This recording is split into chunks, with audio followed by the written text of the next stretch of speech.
The first strawberries.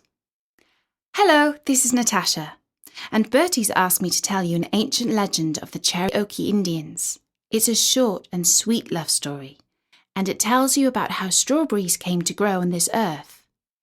The Cherokees are a native tribe of North America who settled in southeast of what is now the USA, in Georgia and Carolina.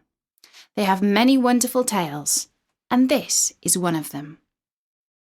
But before the story, I'd also just like to say a big thank you to Zed, Matthew and Bugsy in California, and to their family who were enormously kind and helpful to me while I was in the United States over the summer for the National Storytelling Conference. The first strawberries. At the dawn of time, the first man and the first woman set up their home together by the side of a great broad river. They had everything they needed for a blissful life: fruit and berries, meat and fish, plenty of wood and fresh water, and of course each other. They lived as happily as any man and woman have ever lived together, until they began to quarrel.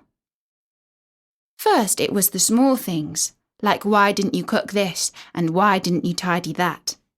But then the insults and a few wooden plates and bowls began to fly.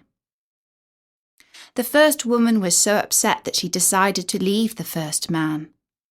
At the break of day, while he was still asleep, she set off down the valley, heading towards the rising sun. She walked and walked, always looking straight ahead of her, and not once turning back. When the first man woke up and saw that she was gone, he waited for her to come back. She did not come back. He found her tracks along the valley, but she had a long head start on him, and she did not stop or look round. The sun was now high in the great blue sky.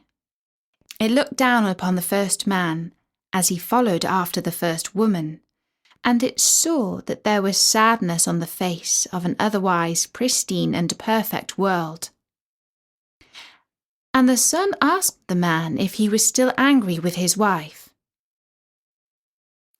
He said that he was not angry with her. The sun asked if he would like to have her back. He said that he would like to have her back. And the sun took pity on the first man and decided to help him.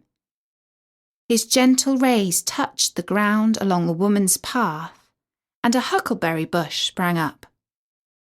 Its fruit was shiny and enticing, but as she passed, her eyes remained fixed on the distance, and she did not see the berries. The sun shone again on the ground up ahead of the woman, and he caused a clump of blackberries to grow up beside her path. She refused to even glance at them. And then the sun thought that he must create something entirely new, something so vivid, fragrant and delicious, that even the first woman would not fail to take notice of them in her resolute and unhappy mood. And so he blessed the ground again with his rays, and the first patch of strawberries spread over the ground. Their sweet scent filled the woman's senses, and her mood became lighter. She began to look around her, and she saw the bright red fruit hiding beneath the leaves. It looked so enticing that she picked one and tried it.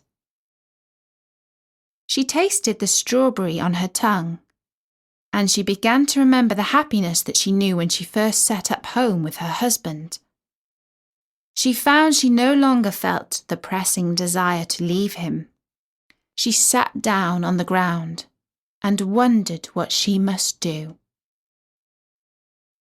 And then at last, the woman stood up and started to walk again to the west and back to the first man. And that was the story of the first strawberries, and of course, of the first man and woman.